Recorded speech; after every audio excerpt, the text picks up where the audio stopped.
Good morning. কেমন আছো সবাই? আমি তো খুব ভালো আছি। এখন বাজে হচ্ছে সকাল 9:30।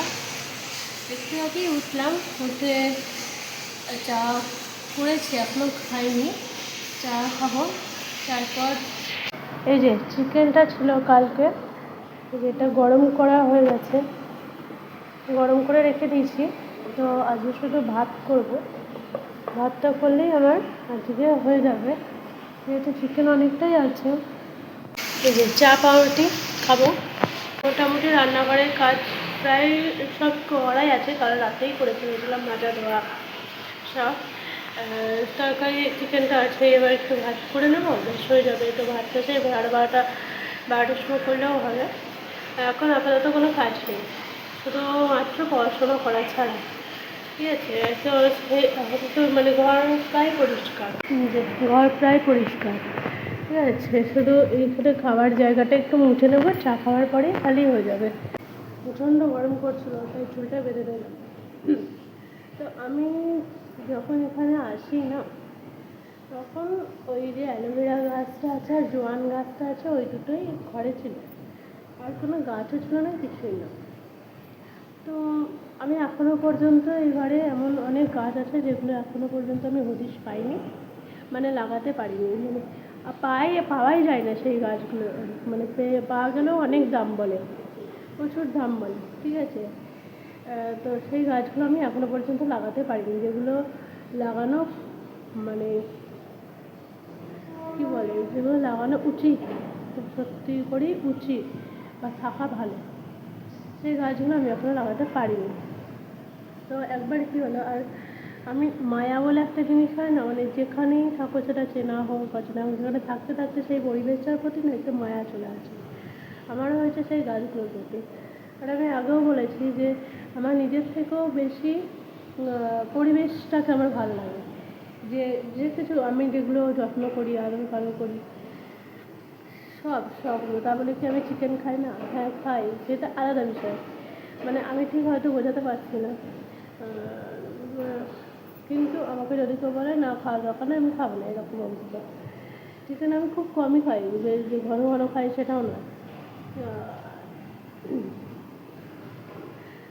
মাছ তো খাই না, আর ডিম খাই না, এরকম।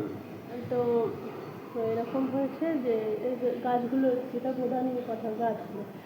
তো যখন আসি তখন ওই দুটো অ্যালোভেরা জোয়ান গাছটা কিছু ছিল না। একদিন ফেব্রুয়ারি মাসে হঠাৎ করে একটা গোলাপ গাছ রাস্তায় আমি দেখতে পাই, বিক্রি হচ্ছিলো, গাছ বিক্রি হচ্ছিলো বলি না, মানে গাছের প্রচুর দাম এখানে। গাছটা যতটুকু নেই, গাছের দাম বিশাল। একটা গোলাপ গাছ বিক্রি, মানে গাছ আলা গাছ নিয়ে বসেছিলো, কিন্তু একটা গোলাপ গাছ থেকে আমার খুব পছন্দ হলো। গোলাপ গাছটিকে, গোলাপটি ছিল সাদা পিঙ্ক কালারের, সাদা গোলাপি কালারের ফুলটা। আমার কাছে ছবিটা আছে, এখানে দেখতে হবে, ছবিটা হয়তো নেই। তো ওই একটা কুড়ি ছিল আর একটা ফুল ফোটা ছিল, আমি নিয়ে এসেছি। এই টবেই, এই মাটিতেই লাগিয়েছি, কিন্তু গাছটা বাঁচল না, গাছটা মরে যায়। জল, হাওয়া, রোদ যেমন পরিচর্যা করি তেমনই করতাম, কিন্তু গাছটা বাঁচল না, কেন জানি না। ঠিক আছে, তারপর থেকে আমি কোনো গাছ লাগাই না। আনবো, কিনে মরে যাবে, গাছটার দামও নিয়েছিল অনেক, তো মরে গেলে হলো, তারপরে গাছ আনিয়ে। তো এই যে মানি প্ল্যান্ট আছে, মানি প্ল্যান্টটা অফিসের একজন আমাকে দিয়েছে। আমি চাই, মানে অফিসে বসানো হচ্ছিলো, তো বলা হয়েছিল, তো তিনি টপ শুদ্ধ ওই মানি প্ল্যান্টটা আমাকে দিয়েছেন। মানি প্ল্যান্ট আমি কিনি, মানি প্ল্যান্টটা টপ শুদ্ধ ওই মানি প্ল্যান্ট আমাকে দিয়েছে। তো ওটা ওই অবস্থাতেই আছে। ওটা মানে ওটা ওই রকমই, আগে ছিল ছোটো ছোটো, আগে মাটিটা দেখা যেত, পুরো পরিষ্কার মাটিটা দেখা যেত, এখন আর মাটিটা দেখা যায় না, ওই অতটুকুনি বড় হয়েছে। মাটিটা ঢাকার পর্যন্ত ঢাকা দেওয়া যায় এমন বড় হয়েছে, আর বেশি বাড়েও নেই, তারপরে ছড়ায়ও নেই। তারপরে কী হলো, কিছুদিন আগে, এগুলো সব কিছুদিন আগে, গাছগুলো বয়স দেখলে বোঝা যায়। আমি যখন ছোটো থেকে, যখন বীজ হয়েছে তখন থেকে আমি ভিডিওগুলো আমি আপলোড করছি এই গাছে। তো তারপরে কী হলো, কিছুদিন আগে আমার কি মাথায় মনে হলো লঙ্কা গাছ, কারণ এখানকার লঙ্কা একদম ঝাল নেই। তো দেখি লঙ্কা গাছ পাই কিনা, আমি শুনেছি বীজ থেকে হয়, তো টেস্ট করি। আমি হবে সেইভাবেই করি, আমি টেস্ট করি চলো। সেই বীজগুলো আমি দিয়েছিলাম মাটিতে, পুড়ে গাছ হয়েছে কুমড়ো গাছ। কুমড়ো গাছটা কী হয়েছে, আমাদের এখানে মানে আমার ঘরে অনেক ছেলে পেলে আসতো খেলা করতে। তো সেই তারা এসে ওই কুমড়োর বীজ ওই মাটিতে পোঁতে, আমি বারণ করি, শোনে না। যথারীতি বীজটা পোঁতে, হঠাৎ দেখি ওইখান থেকে কুমড়ো গাছ বেরোচ্ছে। কুমড়ো সেই রকম থেকে মানে কুমড়ো হবে, কুমড়ো খাবো সেরকম থেকে এখানে সেই পরিবেশও নয়, বা সেরকম মাটি নয়। ওই গাছটা হচ্ছে সুন্দর দেখতে লাগছে, ওইটুকুনি ব্যাস। ওই গাছটা হয়, মরে যায়, আবার হয়, আবার মরে যায়, আবার হয়, আবার মরে যায়, এইরকমভাবে কুমড়ো দুটো ডাল বেঁচে আছে। গাছ তো সেই রকম না, ওরকম বেঁচে আছে হলো। এরপর আমি একবার বাড়ি গেছিলাম এপ্রিল মাস করে, তখন আমি অপরাজিতার কিছু বীজ এনেছিলাম। অপরাজিতার বীজগুলো দেওয়াতে অপরাজিতার আমি হয়নি, মানে বলতে গেলে আশায় ছেড়েছিলাম যে লঙ্কা গাছ হয়ে যাচ্ছে, কুমড়ো গাছ হয়ে যাচ্ছে, তুমি অপরাজিতা গাছ হবে না সেগুলো। এখনও সেই কতগুলো বীজ আমি রেখে দিয়েছি, কিছু ছড়িয়েছিলাম, না হলে আবার ওই কোটাও দেবো, তারপরে দেওয়া হবে। তো দেখছি এইখানে মাত্র 2-3টে ডাল বেরিয়েছে, তাও খুব বড় বড় নয়, ছোটো ছোটো ডাল বেরিয়েছে। আমি প্রত্যেকবার ঝড় জল হয়, প্রত্যেকবার ঝড় জল হয়, এক মিনিট, একটা ফোন এসেছিলো তাই আমি ভিডিওটা কাট করেছিলাম। তো প্রত্যেকবার ঝড় জল হয় আর ওই ডালগুলো না পুরস্কার শুদ্ধ উপরে চলে আসে এরকম, যেহেতু আর মানে অপরাজিতাতে এমনি লতানো গাছ, ঠিক আছে।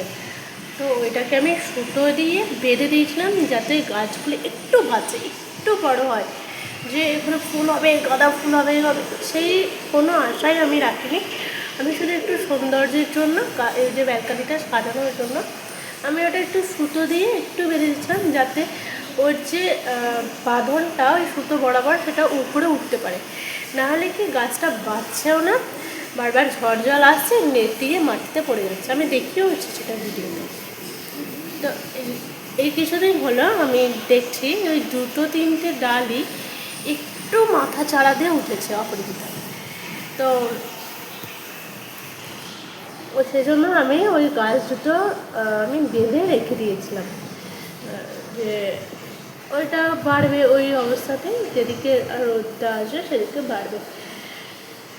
হলো, বারবার ঝড় জল আসে, বারবার ওই গাছটাকে উপরে চলে আসে, যেহেতু দড়িটা বাঁধা আছে, দড়িতে নড়ে তো হাওয়াতে, তো উপরে চলে আসে বা ডালটা উপরে ঝোলে, শিকড় শুদ্ধ উপরে চলে আসে, বারবার ওটাকে মাটিতে পুঁতি, বারবার ওরকম মাটি।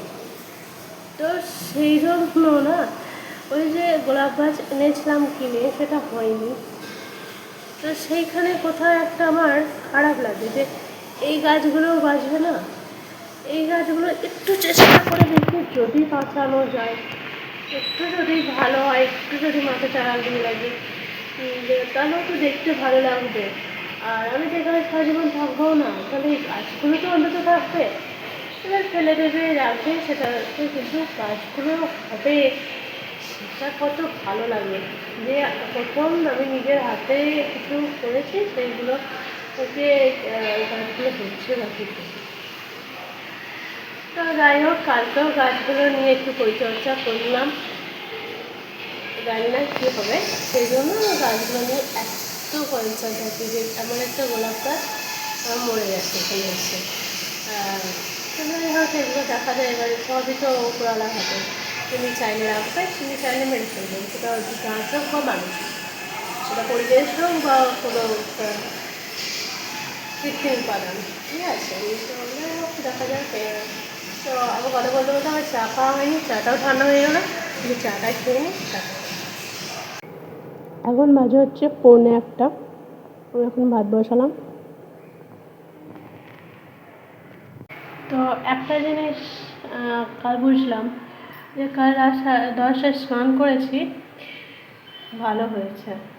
এই এখন এত গরমে স্নান করে ঘেমে যাওয়ার থেকে আবার পুনরায় স্নান করার থেকে ওই রাত 10টা মানে রাতে যখন একটু ঠান্ডা হবে 9টা-10টার সময় তখনই স্নান করাটা বেশি ভালো। প্রচণ্ড গরম। এই যে আলু পেঁয়াজ, ঠিক আছে, এই যে যখন থাকবে আমার অঢেল বাজার থাকবে, আর যখন থাকবে না তখন একটা আলু পর্যন্ত থাকবে না। এখন বাজে হচ্ছে প্রায় 5টা বিকাল, সেই 4:30টার সময় কারেন্ট গেছে, এখনও কারেন্ট আসেনি, এখন বাজে প্রায় 5টা।